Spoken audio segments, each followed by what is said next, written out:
I do. That's right.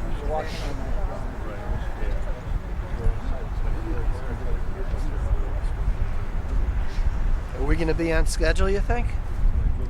Good.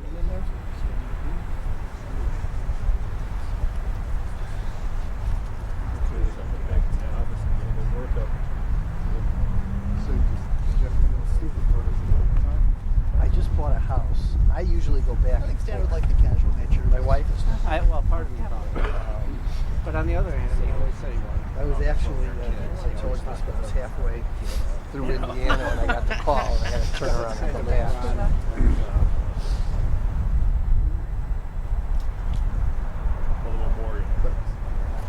Just telling Beth, in the development where we bought, it's a bunch of old Jews, old people.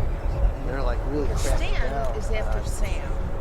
Interactions and they closed all the facilities.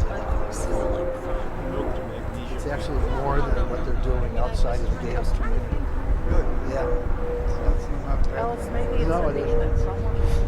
It's all about the people that have underlying health problems and can't fight it. I bet you it's a Nathan that That's what you got to do. I mean, we don't think he died of it, but he would have been a perfect. Oh yeah. I mean, he has had pneumonia 3 times in the last year. And Folks, as we approach service time, I don't know if you want to be seated or gather over by where the cemetery is, put up the chairs, keep you out of the way of the equipment that's going to come and go.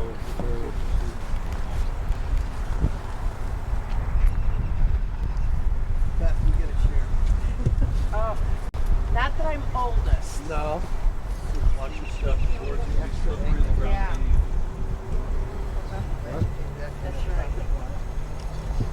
A lot warmer yesterday.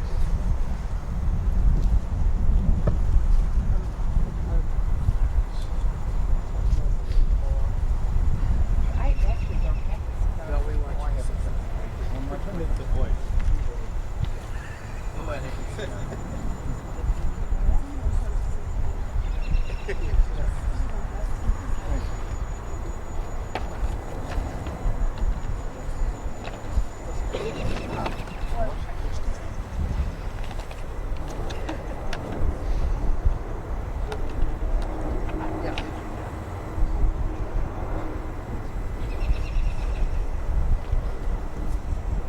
If I could have your attention, please.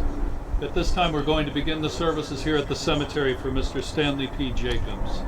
As we begin the service, I would ask if any of you have cell phones or any other noise-making devices, please turn them off at this time. Officiating the service here today is Cantor Howard Friedland from Jewish Reconstructionist Congregation in Evanston, and the cantor will begin the service assisting the family in the ancient tradition of Kriya. So when our ancestor Jacob heard of the supposed death of his son Joseph, he was so overcome with grief that he tore his garment, and we reenact that today by tearing a ribbon. And because of the times, I will ask you to go to the bottom of your ribbon and just tear up a little bit.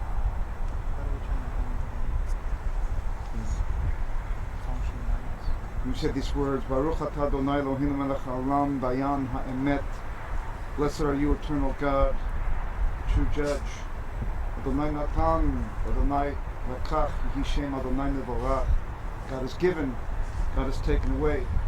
Blessed be God's name. And so we've come together as family and as community to express our sacred sorrow. We've come together to draw strength from one another and from the ultimate source of all strength. We have come together to affirm comfort and blessing in the face of deepest loss. And we've come together to bid farewell to Stan. We share a common prayer that the source of healing sustain you who grieve. May you who are wounded with loss be blessed with love and compassion. We pray that the journey that lies ahead lead from darkness to light, as it is written, thus says the source of hope, I will respond to your yearning. When you call out to me in the night, I will answer. I will be with you even in the darkest of places. I will give you strength. I will nourish you. and you shall know protection beneath the shelter of my wings. And I extend condolences to all of you and to all of your family and friends who are tuned in with us all over the country. It is a crazy time, but more than ever we need the strength and fortitude that family and friends give us. So my condolences to all of you. We pray for wholeness and compassion in the days to come.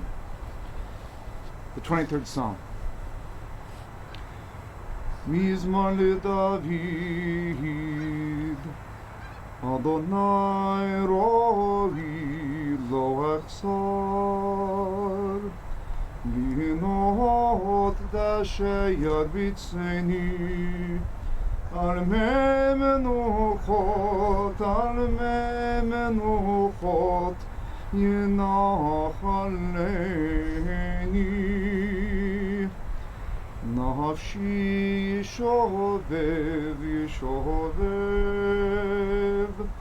yancheni v'maglet tzedek, yancheni v'maglet tzedek, leman shemo. Gam ki elech begets al mavet, lo hirara ki ata imadi, shivtecha umishantecha, hema yinachamuni.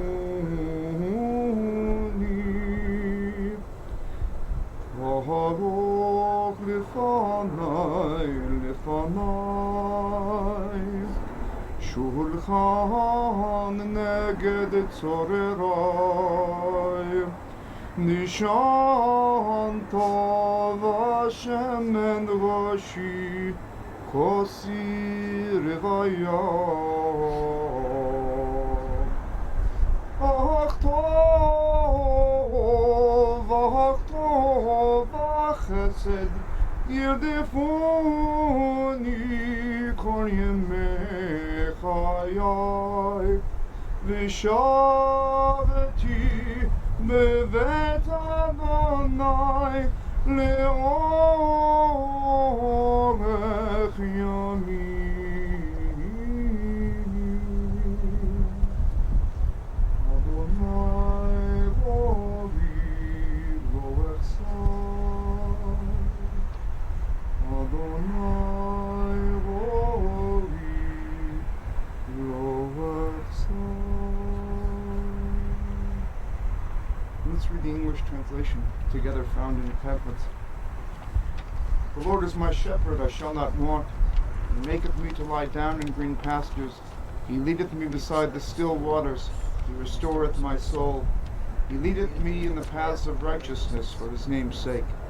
Yea, though I walk through the valley of the shadow of death, I will fear no evil, for thou art with me. Thy rod and thy staff, they comfort me. Thou preparest a table before me in the presence of mine enemies. Thou anointest my head with oil, my cup runneth over. Surely goodness and mercy shall follow me all the days of my life, and I will dwell in the house of the Lord forever. Psalm 121, Esa enai el hahavim, me'ayin yavo esri. Esri me'im Adonai osei shamayim va'aretz. My eyes look unto the mountains, from where will my help come? My help comes from my very source, the fashioner of order and of harmony. Your guardian will catch you when you slip. Your shelter will protect you while you sleep. Your night will not last forever, for your protector will surely bring back the sun in the morning. Your source will watch over you at all times, and as you came into this world, swaddled in loving embrace, so shall you leave.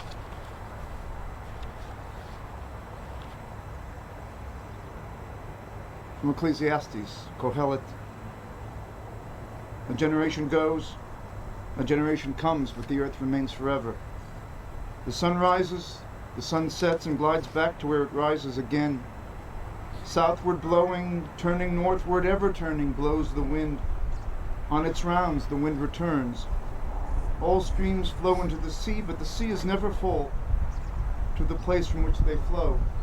There they flow back again. The Torah is the sacred book of the Jewish people. And I love it so much is because it's like a favorite book you read year after year, or every couple of years. You always find something new in it depending upon what your stage of life is at the time. And from the best of the characters in the Torah, and from the worst of the characters in the Torah, we learn how to live our lives. And many times, those best and worst qualities come within the same person. And that's what's brilliant about Torah, is that it is human, after all. And it describes us in our full state of humanity. A little bit of perfection and a lot of flaw. So everyone writes their own Torah scroll.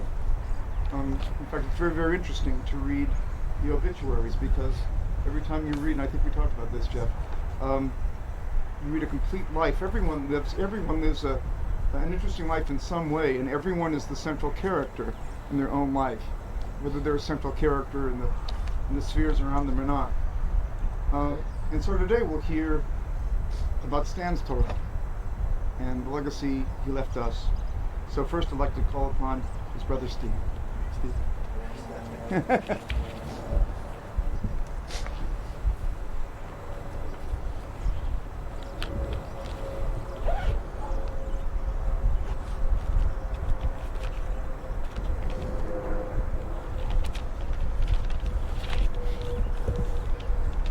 Well, you can't put Stan's life into any kind of summary or speech or eulogy. It's too big, too full. But I put down some notes that I thought were important. Stan was fun. He was funny, and he never told a joke. He just was naturally that way. We knew how to make each other laugh, and we many times laughed so hard we cried all the time. He was the Pied Piper of fun. When there was a party, everybody wanted to sit next to Stan. Everyone wanted to be in his corner because that was the corner of fun. One of the best moments I have remembering Stan is at his wedding. He was coming down the aisle, and everybody just spontaneously broke into big laughing because everyone was just so happy for him. It was just a great time. Speaking of great times, I just can't imagine the party we're missing right now. Florence and Hal, and Irene and Marv, and Bernice and Harold, and the rest of them all welcoming Stan. I'm actually surprised we can't hear it, because I remember those parties and how loud they got. It was crazy. Mom always said Stan was an album, a true album. He lived life to the fullest. He ate too much, he drank too much, he laughed harder than all of us. He was over the top on everything he did. He obviously got the double dose of Ablin. I probably got the double dose of Jacobs. With that said, I do remember he had a special relationship with Grandpa Henry. I'm not exactly sure why, but from what I remember is, I think Henry never really tried to change Stan. Back in those days, everyone was on the diet or do this or do that. And Henry just loved him for what he was. I know there was a special thing. Stan wasn't a Brindle, but he knew fun when he saw it, and he loved Hal and the girls. Their fun, wasn't man-made or bound by any rules. They just had fun, and Stan loved it. One of the stories that I remember best of the Brindle fun and the Ablin craziness getting together, which happened often, but this one story was Kathy and Susie brought their mom to Chicago for a visit, and someone decided New Star Chinese restaurant would be a great place for Hal's ex and Hal's widow to dine. And so Mom was nervous as a cat, and So Stan, to break the ice, he says everyone should come over to our house for cocktails first. So we all get there, and Stan breaks out the vodka and the wine, and then he comes with plates of appetizers. Now this is before we go into New Star for dinner. I mean, there was more food for an army, and you know, with a little help of vodka and wine, everybody was feeling good, and the anxiety level was down, and by the end of the night, everyone was telling stories about Hal. And you know, that was just one instance of how Stan used his humor to either calm the situation or make people happy in a moment when it was necessary. And lastly, Stan could have taught Bernie Sanders a few things about being good. He never stood in a picket line or a rally, but he fought against racial slurs and bias before it was even cool. He stood his ground to everyone, including his parents and his grandparents, which, as we know, wasn't an easy fight. But he was generous to a fault. He didn't wait for the trickle-down theory to work. He was always there to fight for the people who were as lucky as he was. I'll miss Stan.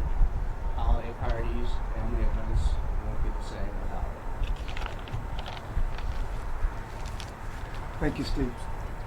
Now we'll hear from Stan's brother, Jeff.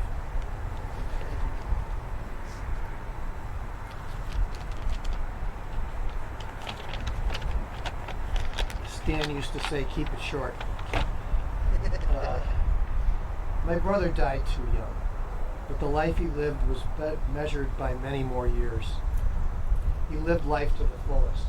You did get to go first, Steve. So. Some people live their life for the future, believing security in the future is imperative. That's not how Stan lived.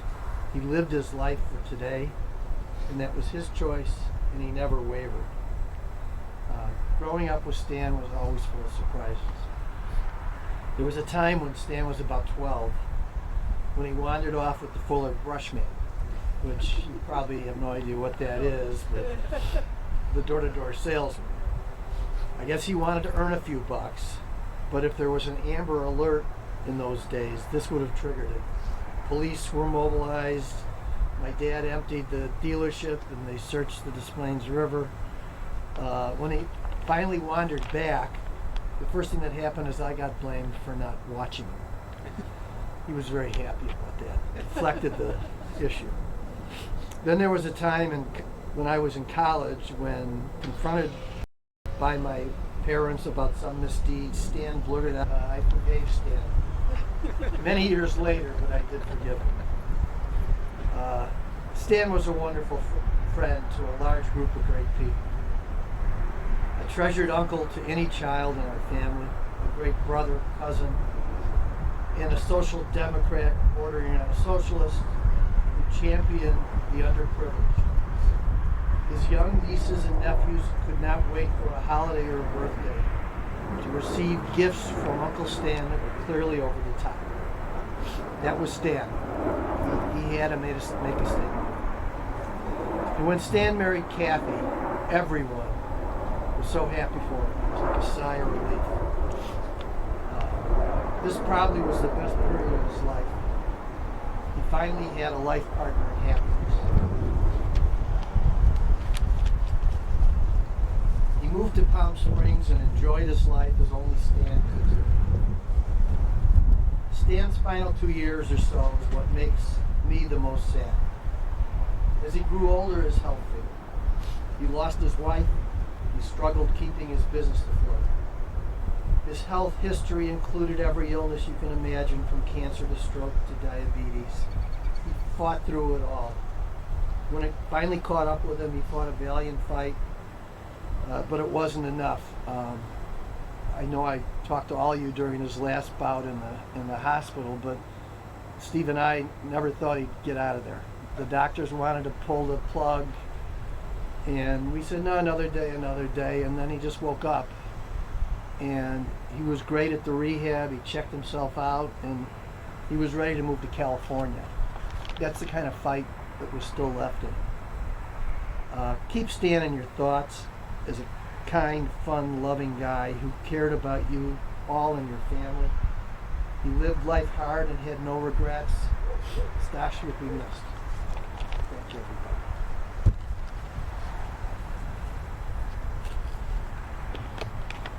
Thanks very much, Jeff, Steve. I couldn't add to anything that all of you don't already know. But I will say this. As Jeff and I were speaking yesterday, and Jeff was telling me about Stan's life, one thing stood out that sort of said it all. Jeff said when, during the 1970s, Stan wore a full-length red leather jacket. And I thought, that's great. With a Jew fro. with a fro. And like there's a guy who's not afraid to wave a flag and say who he is. And I asked what was Stan's legacy that he left. And Jeff said that Stan was a fierce believer in family unity. He was a believer in equal rights for all people. And in family unity, he would put himself often in the middle of the conflict. He looked for the eye of the storm. But he also acknowledged that he would never stop talking to anyone. That's really, really crucial thing, and a great thing for me to take away. I try to take away something from every service to live my life in a better way. That's crucial, right? Never stop communication. Always listen. You may disagree, but family is who you have. He was invested in his brother's grandchildren, and he never gave up. He never gave up. And as I was told that he was the life of the party, I asked Jeff, would everyone who would have been here, because there would have been a big crowd for the circumstances, would everyone remember Stan fondly? And he said, yes, everyone would. So, Stan, rest in peace. May Stan's blessing, memory always be a blessing to all of us. And I'll ask you, as you're able to rise for Kamale Rachamim, the memorial prayer, after which we'll say Kaddish Aton, the Mortis Kaddish.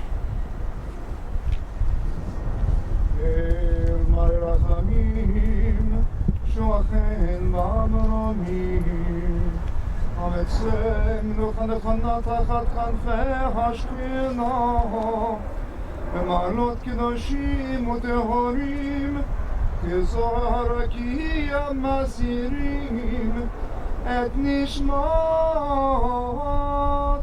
Stanley Jacobs, Shalach Le'olamo, Ana Ba'arachamim Hastirehu, בסתר כנפיך לעולמים, וצרור ביתר החיים את נשמתו, אדוני הוא נחלתו, וינוח בשלום על משכבו, ונאמר Amen. God, filled with compassion, whose loving presence ever surrounds us, bring final rest to the soul of Stan Jacobs, who has returned to his source. May the memory of his life shine forth like the brilliance of the skies above, as it brightens our own lives even now. May you, who are the source of all compassion, shelter him beneath the protection of your wings and bind his soul among the living, that he may rest in peace. Let us say, now I'll ask you to refer to your pamphlets again for Kaddish. Yitkadal v'yitkadash shemeh rabba, v'yamad yivrach v'yutei v'yamlit malchutei, v'chayechom v'yomechom v'chayei dechol beit Yisrael, ha'agala u'bizman kariv imru amen. V'hei shemeh rabba mevarach le'olam u'lamei almayah, יתברך, וישתבח, ויתפאר, ויתרומן, ויתנשא, ויתהדר, ויתעלה, ויתהלל לשמי דקודשה בריחו. לאלה מן כל ברכתה ושירתה, תושבחתה ונחמתה, ואמירן בעלמה ואמרו אמן. יהי שלמה רבה מן שמיה, וחיים עלינו ועל כל ישראל, ואמרו אמן. עושה שלום בדבמיו, הוא יעשה שלום עלינו ועל כל ישראל, ואמרו אמן. May the one who makes peace above make peace for us, and for all Israel, and for all who dwell on earth, and we say amen. Be seated.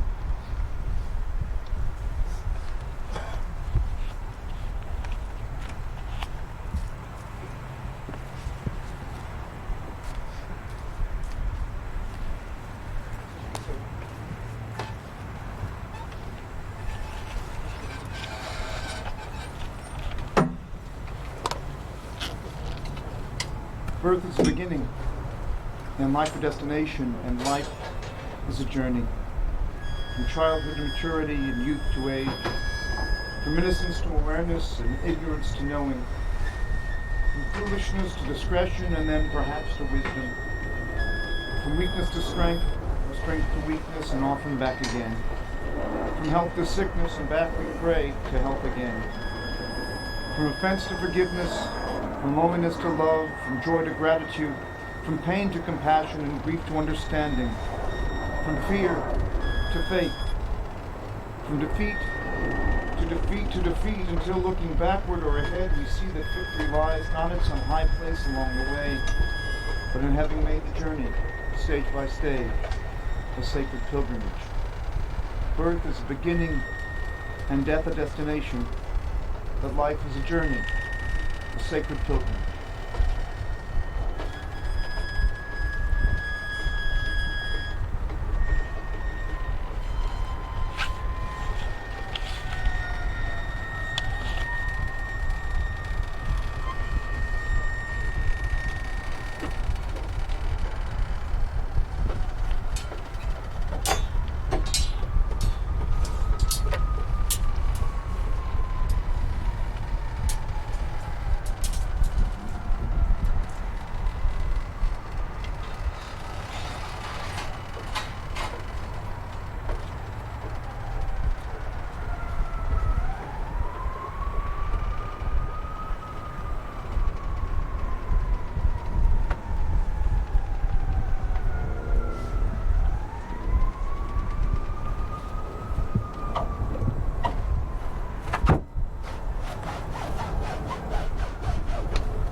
As the casket is being prepared, I just thought I'd note this piece of information that I learned about just yesterday, that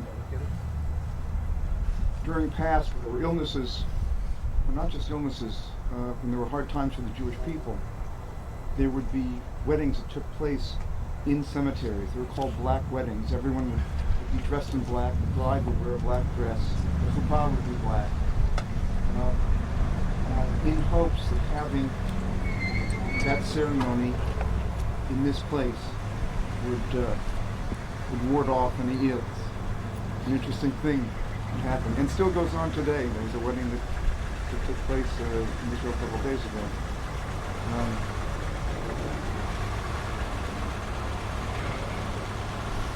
But this is, the irony is that one of the names of the cemetery is Beit Chaim, the house of life. And so many people.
Everyone who wants to participate in its love burial will come forward. And we don't have shovels, of course, today. There's a bucket of earth. That's the way it's about. It's just to take 3 handfuls.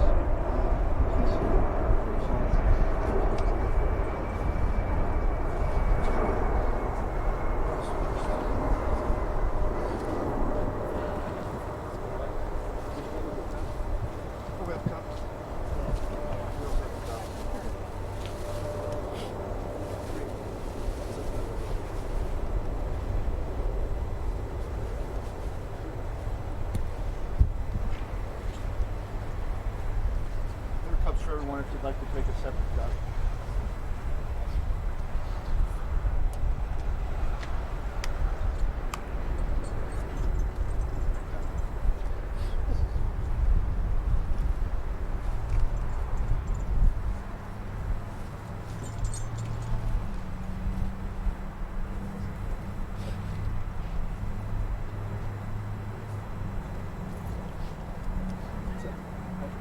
I got it.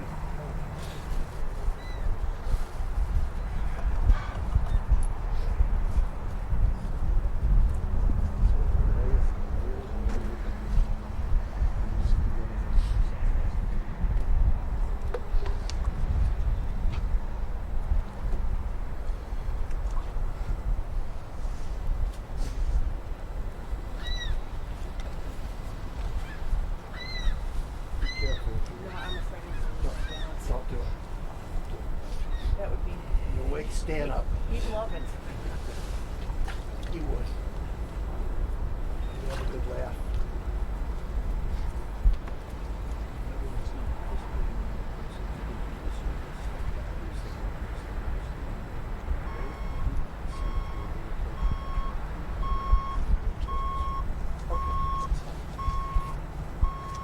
Anyone else wishing to participate, please step forward.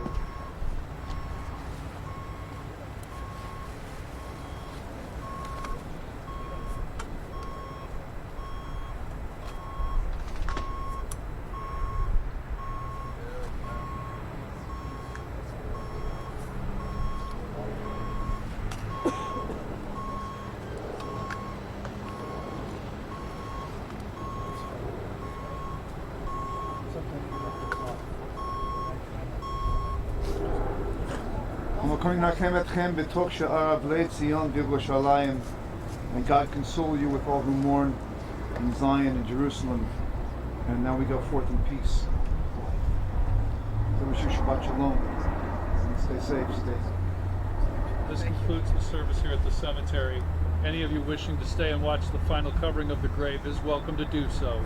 Otherwise, you may return to your cars. Thank you.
Thank you, gentlemen.